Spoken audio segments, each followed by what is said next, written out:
Square cakes are so time-consuming to frost that I hardly ever used to make them. But with this simple technique using any cardboard box, you can frost square cakes quickly and neatly, with super sharp edges and corners with no special tools. Any box will work for this as long as it's made of cardboard so it doesn't bend or droop, because it needs to stay flat. Stickers or writing or packing tape on the box are fine, because we're going to wrap it up so it's safe to use next to food. You can use any part of the box, but I like to use side flaps because you have to do a minimal amount of cutting. You'll need to cut out 3 squares from the box, and I'll show you next how to measure them. Bake your cake, and you can use a square pan, or if you don't have one, a sheet pan is fine, and then you can cut it into squares like this. They don't have to be exactly the same size. A difference of a few millimeters is fine because it will be filled in with frosting later. Measure the squares of cake, choosing the largest one if there's a bit of a variation, and mine are 4 inches by 4 inches. Now take your cardboard, and you'll need to measure and cut 3 squares. Line up a ruler against one of the sides of the box so that you can draw a straight line for the first edge. Now draw a line in the opposite direction for the next edge. And if you have one of those triangular rulers to measure right angles, that will help you draw out a perfect square, but if you don't have one, a regular ruler is fine. The ridges along this cardboard are helpful to make sure this line is at right angles to the first line. Now measure out from one line, measuring the exact width of the cake layer, so 4 inches for this cake, and mark a little line on the cardboard.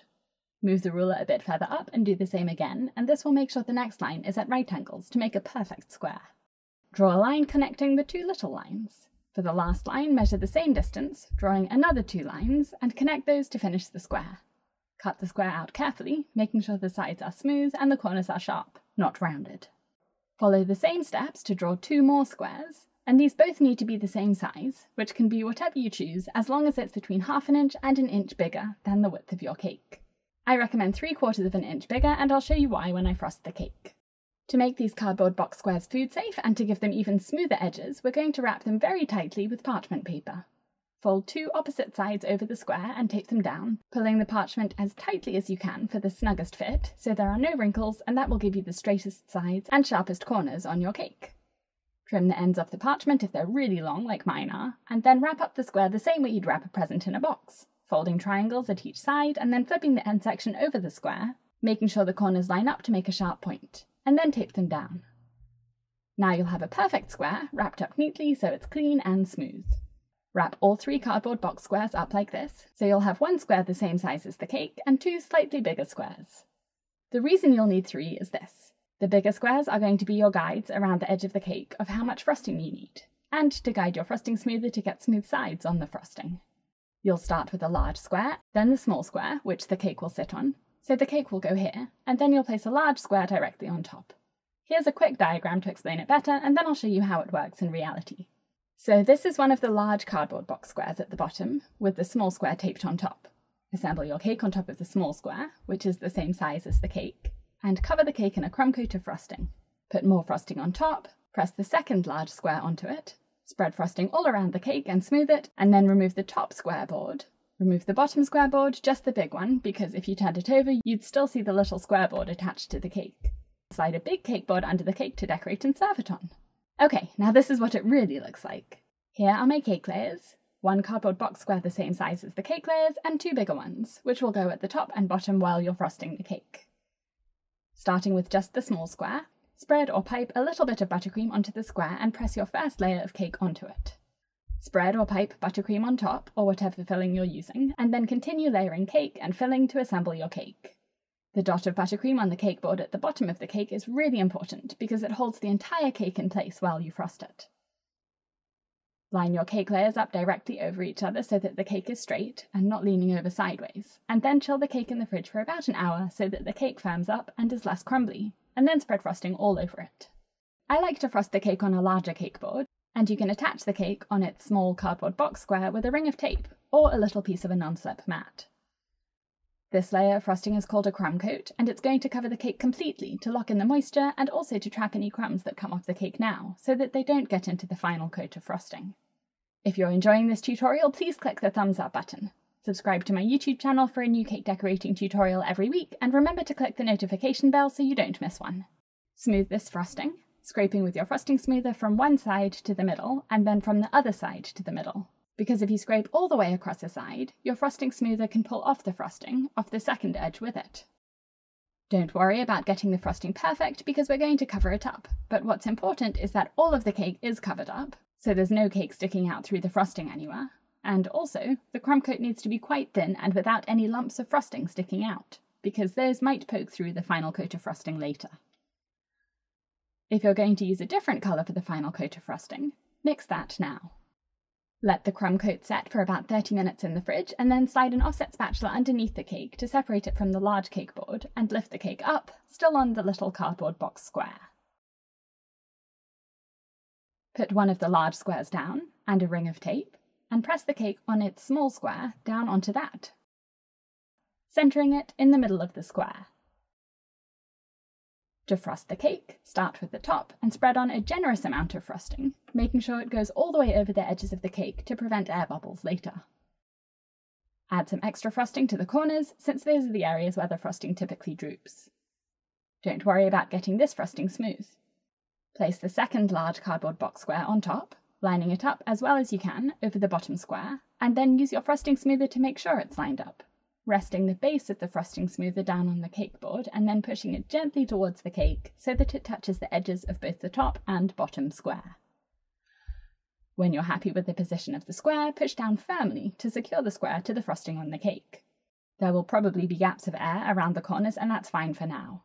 Use the edge of your frosting smoother to press against the sides of the board to check it's still lined up, and then do a double check that it is by scraping once around the cake. And what you're checking for here is that when your frosting smoother glides around the cake, pressed against the edges of the cardboard squares, it isn't knocking against the crumb coat of the cake, it's only touching the cardboard squares. Adjust the top square if you need to, and now we're going to cover the sides of the cake with frosting. Be generous with the frosting, you want to fill in the gap all the way from the sides of the cake to the other edge of the cardboard squares. Start smoothing the frosting the same way you did for the crumb coat, scraping from one edge of the cake towards the middle, and then swiping your frosting smoother away instead of going all the way to the other edge of the cake. Scrape back in the opposite direction from the other edge, back into the middle, and do this all the way around the cake for your first round of smoothing the frosting. We're going to do a second round, so this doesn't need to be perfect, but you don't want any lumps of frosting sticking out because we're going to chill this round of frosting, and those lumps will get hard, and if they stick out beyond the cardboard box squares, your frosting smoother will bump against them and you'll get bulges in your final coat of frosting. You can see the white crumb coat through the blue frosting here, and that means I haven't spread enough blue frosting onto the cake, but that's fine for now because we're going to add more after chilling the cake for about 30 minutes. Chilling the cake will set the frosting that's on the cake, so when you spread more frosting on, it will build on top of what's already there, instead of weighing down the existing frosting and dragging it downwards. This is especially important for large cakes, where the amount of frosting on the sides of the cake is quite heavy. When you've already got a smoothish base of frosting on the cake, this final round is much easier to apply thickly enough, and to get really smooth. Completely cover up the sides of the cake, and then smooth with your frosting smoother, going from one edge to the middle, and then the other edge to the middle. I'm using my acrylic smoother for this final coat because it gives a smoother finish to the buttercream than my thin plastic smoother. As you smooth, if you see any air pockets or bubbles in the frosting, or if you expose the crumb coat anywhere, just spread on some more frosting and smooth over that side again. Always go from one edge to the middle and then back the other way, never all the way from one edge to another, because if you go past the second edge, your frosting smoother might pull frosting off that corner. Do as many touch-ups as you need, spreading more frosting over any imperfections and scraping over them again until you're happy with the sides. Pay special attention to the corners because I think sharp corners are what make square cakes look so impressive. The cardboard box squares that I'm using for this cake are 4.5 inches wide, and the cake layers are 4 inches, so the cardboard is half an inch bigger than the cake. I recommend cutting your squares a little bit bigger, 3/4 of an inch bigger than the cake, because any less than that, and if your cake layers aren't exactly the same size and perfectly lined up, the crumb coat might show through the frosting in areas, like this. Don't be too generous though, because if you cut the squares much bigger than the cake, like a full inch bigger than the cake, you'll have a lot of frosting on your cake. When you're happy with the sides, don't lift the top square off yet. The frosting needs to be really cold and hard before you do, otherwise the square will pull up any soft frosting with it and ruin the smoothness. Put the cake back in the fridge one more time for about 30 minutes, and then use a sharp knife to separate the top cardboard box square. pushing the tip of the knife just under the square and working your way around the whole cake to slice it free. Lift the cardboard box square up, and the frosting won't be perfect yet, but it will be very smooth, except for maybe a few air pockets and some rough edges of buttercream sticking up over the top edge. You can trim any excess buttercream with your knife, smooth over the edges with your frosting smoother or offset spatula, and I have some air pockets in the top of the cake, and I'll show you how to fix those in a minute. You can see the cardboard box square at the bottom of the cake, because its purpose is to be a guide for your frosting smoother, so you scrape the frosting off right up to it, and that leaves it visible. If you're going to cover up the bottom part of the cake with decorations, like a border piped with buttercream or pressing sprinkles into the frosting, you can leave the cake on the bottom square. But if you're not going to cover it up, you can take it off the same way you took off the square on top of the cake. Slide a knife under the visible square and cut all the way around the cake.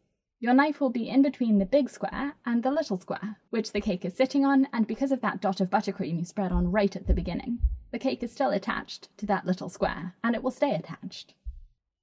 Angle your knife sideways to lift the cake up so that you can reach underneath it and pull off that piece of tape that was sticking the small square to the large square while you frosted the cake. And then use your knife, or an offset spatula is a bit easier, to lift the cake up on its small square, and then use a piece of tape on your final cake board that the cake is going to be served on, and lower the cake down onto that. The frosting will still be cold and hard from the fridge, so it's okay if you touch the sides of the cake while you're doing this. Tidy up the bottom edge by smoothing over it with your offset spatula or frosting smoother to smooth any rugged buttercream where you cut around the cake. You can save these cardboard box squares to use for another cake, just unwrap them and then rewrap them with clean parchment. If there are any air pockets in the frosting on top of your cake, probably near the corners, spread on a bit more frosting to fill the holes in and smooth over it with your offset spatula or your frosting smoother. You might need to go around the sides of the cake again too, if the frosting that you spread on now goes over the edge of the cake and sticks out over the sides. Now I'll point out a few imperfections on this cake and how you can avoid them or fix them. This little blue dot here is gel food colour that I didn't mix properly into the frosting when I added colour to it. Here there's a dent in the frosting, an air pocket, where the frosting on the cake wasn't as thick as it was on the rest of the cake. And there are some little air bubbles over here. You can spread some more frosting over these parts and smooth over just that section again. This white part here is where the crumb coat is showing through the final coat of frosting, so I probably could have used slightly bigger squares than I did when I frosted this cake. And the ridges you see in the frosting on this side, the faint lines going up and down, are caused by ridges in the cardboard cake board that's under the cake, because it's corrugated under the top lining, and to avoid this you can frost a cake on a smoother surface like an acrylic disc. So, you can avoid or fix all of these imperfections, but even with them, I think this square cake looks stunning, and I love the smooth sides and the sharpness of the angles at the edges and the corners. Once you add decorations, you won't notice these little details, and no one will know that you used something as simple as a cardboard box to frost your cake. I hope you found this tutorial useful. For my free online cake decorating course, go to britishgirlbakes.com, and you'll also find all of my recipes and tutorials there. And my online cake school, with courses for every skill level on baking and cake decorating. Thanks for watching!